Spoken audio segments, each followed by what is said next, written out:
En octubre de 1918, Egon Schiele terminó un cuadro que tituló simplemente Pareja en cuclillas. Un hombre desnudo, sentado, rodea con un brazo a una mujer desnuda que se acurruca entre sus piernas. Entre los dos, envuelto en una manta, hay un bebé. Hoy ese cuadro se conoce con otro nombre, La familia. Es probablemente la imagen más serena que Schiele pintó en toda su vida. Y aquí está lo primero que casi nunca se cuenta en el orden correcto. Cuando empezó a pintarla, no era un cuadro de familia. Era un desnudo más, con su modelo habitual. Wally Neusiedl, su amante de años, la mujer que aparece en decenas de sus dibujos más explícitos. No había ningún niño, solo un hombre y una mujer en cuclillas, sin nada entre ellos. Y entonces, mientras pintaba, Schiele se enteró de que su esposa Edith estaba embarazada. Volvió al lienzo. Borró lo que había entre las dos figuras y pintó un bebé envuelto en una manta. Su sobrino posó para esa parte. No cambió el cuerpo de la mujer, no cambió nada más.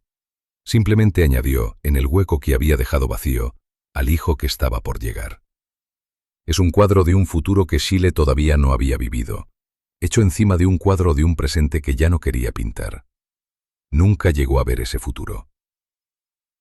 El 28 de octubre de 1918, Edith murió de gripe española. Tenía 6 meses de embarazo.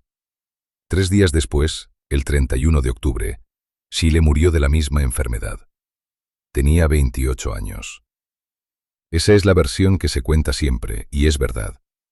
Pero hay una pregunta detrás de esa cronología que casi nunca se hace, y es la que de verdad importa para entender quién era Schiele como pintor. ¿Qué pasa cuando un hombre que ha pasado 10 años inventando un lenguaje entero para fingir el dolor, se encuentra de pronto con el dolor real? Porque eso es exactamente lo que era Schiele antes de esas 3 últimas semanas. Un especialista en fingir. Desde 1910, casi todo lo que pintó fue su propio cuerpo. Cientos de autorretratos, casi siempre desnudo, casi siempre retorcido en posturas que ningún cuerpo sostiene de forma natural. Dedos separados en abanico, como garras. Brazos doblados en ángulos que no existen en una articulación humana sana. La cabeza inclinada, la mandíbula tensa, los ojos a veces vaciados de color, reducidos a 2 puntos negros. Esto no era torpeza. Era precisión absoluta puesta al servicio de la distorsión. Schiele dibujaba con un control de línea casi quirúrgico. Una sola pasada, sin corrección, sin titubeo, para construir cuerpos que parecían estar sufriendo un ataque en tiempo real. ¿De dónde sacó ese vocabulario? De varios sitios a la vez, y ninguno es el que uno esperaría. De las esculturas de Franz Xaver Messerschmitt, un artista del siglo anterior que pasó sus últimos años obsesionado con tallar cabezas con muecas extremas, casi clínicas. De la fotografía médica de finales del siglo XIX, que documentaba a pacientes diagnosticadas de histeria en el Hospital de la Salpêtrière de París. Mujeres fotografiadas en pleno espasmo, el cuerpo arqueado, las manos crispadas, como prueba científica de una enfermedad mental. Y de un código gestual mucho más discreto que circulaba entre la élite cultural de Viena. Una forma de colocar las manos, de inclinar el cuello, que ciertos artistas y mecenas usaban entre ellos casi como una contraseña. Schiele tomó todo eso, la patología clínica, la meca escultórica, el gesto de clase, y lo convirtió en estilo propio, en un lenguaje. Y aquí es donde la historia se pone más interesante de lo que parece a primera vista. Porque varios historiadores que han estudiado ese lenguaje corporal a fondo coinciden en algo incómodo. No consiguen traducirlo. Si uno intenta construir un diccionario de los gestos de Schiele, esta postura significa esto, esta mueca significa aquello. El sistema se rompe. La expresión de la cara no coincide con el movimiento de las manos. El cuerpo dice una cosa y el gesto dice otra. La conclusión a la que llegan no es que Schiele fallara al expresarse. Es que nunca estaba expresando, en el sentido literal. Estaba actuando, montando una escena. El cuerpo torturado en el papel no era un informe sincero de cómo se sentía Schiele aquella tarde. Era un personaje que Schiele construía, ensayaba y dirigía frente al espejo, una y otra vez, durante años. Lo cual encaja, de forma incómoda, con algo que ya sabía la sociedad vienesa de su época, aunque lo expresara de otra manera. En 1912, Schiele pasó casi un mes en prisión preventiva en el pueblo de Neulenbach, acusado de corromper a una menor tras la denuncia de un padre cuya hija había posado para él. El cargo de mayor gravedad fue retirado, pero un juez quemó uno de sus dibujos en la propia sala del tribunal, delante de él, como condena simbólica. Fue, según todo lo que sabemos, un episodio brutal y real. Pero incluso ahí, en la cárcel, Schiele siguió actuando para su propio lenguaje. Hizo una serie de acuarelas autorretratándose como un mártir, un santo torturado, con el mismo repertorio de gestos extremos que ya usaba en sus desnudos. Convirtió su propio sufrimiento legal en otra función del mismo teatro corporal de siempre. 10 años construyendo ese teatro. 10 años perfeccionando un cuerpo que sabía sufrir de mentira con una convicción absoluta. Y entonces, en el otoño de 1918, llegó el sufrimiento de verdad.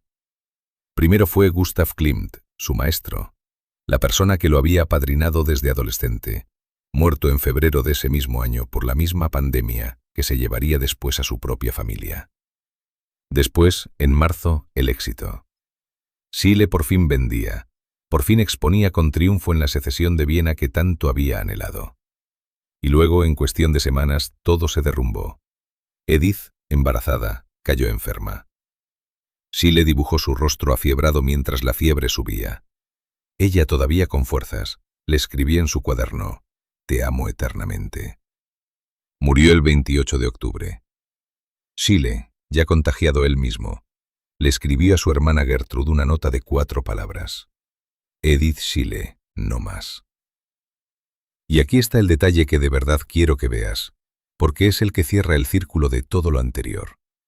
En esos 3 días entre la muerte de Edith y la suya propia, con fiebre alta, Schiele siguió dibujando. Hizo varios bocetos del rostro de su mujer ya muerta o moribunda.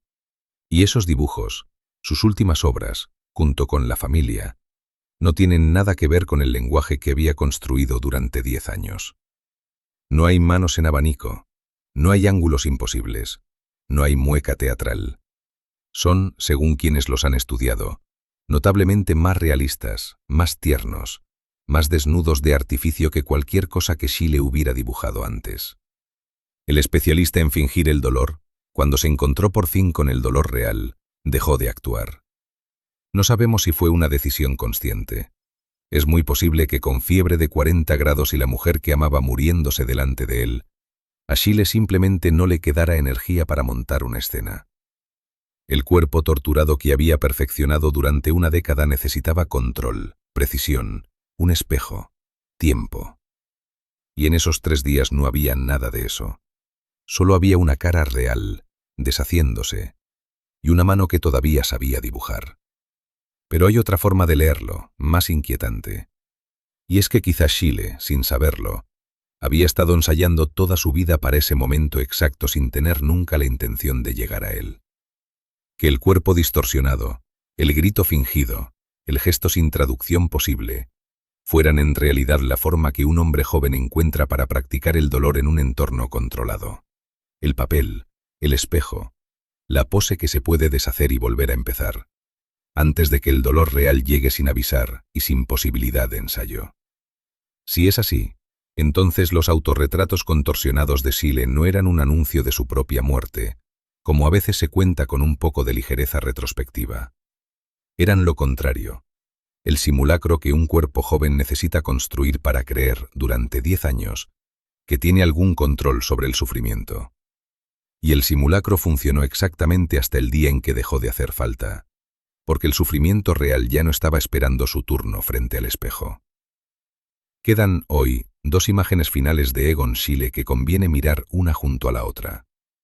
Una es La familia, un cuadro empezado como un desnudo cualquiera, con la amante de siempre, y terminado como un retrato de la esposa, el hijo y el futuro que Schiele creía que le esperaba.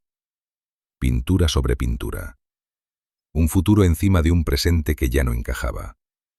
La otra son los últimos bocetos de Edith, hechos con fiebre, sin gesto, sin distorsión, sin el lenguaje de 10 años de carrera.